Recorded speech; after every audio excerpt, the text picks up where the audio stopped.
In the following video, we'll look at how you can process non-credit card payments using Chargify. Credit card payments is the default billing option in Chargify. However, there are a number of different ways to record and track customer payments using the Chargify platform. The first option is Invoice Billing, which allows you to bill your customers manually by sending them an invoice on the subscription's renewal date when processing one-time charges or prorated product and component upgrades. Subscriptions with invoice billing enabled will not be charged automatically when the invoice is created, but a customer may settle an invoice using a credit card.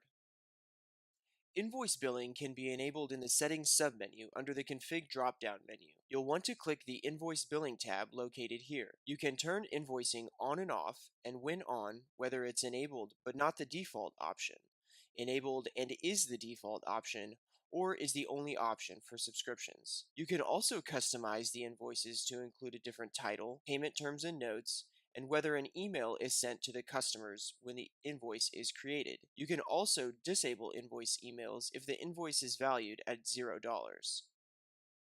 If you use Authorize.net or Stripe as your payment gateway, you can also collect payments via ACH or eCheck. ACH or eCheck payments allow customers to pay with their bank accounts rather than credit cards. You will need to apply with your payment gateway for approval to process ACH and eCheck payments via Authorize.net. Once approved, you can enable the feature in the Settings submenu under the Config drop-down menu, then go to the ACH and eCheck section located here.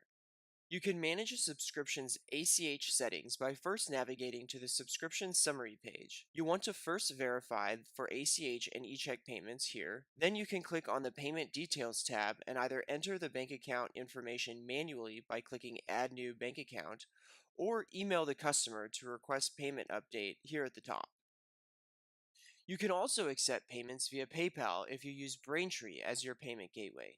PayPal payments are captured on Chargify's public sign-up pages and Chargify Direct. Finally, you can record payments in Chargify when your customers pay with a check, wire transfer, or any other methods you accept. External payments logged in Chargify do not interact with your payment gateway. To record an external payment, first navigate to the subscription and scope, then click the Subscription Actions button here at the top right, and then find Record External Payment. You'll want to add the amount of the payment and any notes you would like to associate with it here. You can use the memo field to record the check number or whether the payment was made in cash. Once you've completed the information, click Make Payment, and you're all set. We hope this information has been helpful. For additional information, please visit our product documentation at help.chargify.com. Or with specific questions, please feel free to contact our support team at support@chargify.com. Thank you for using Chargify and have a great day.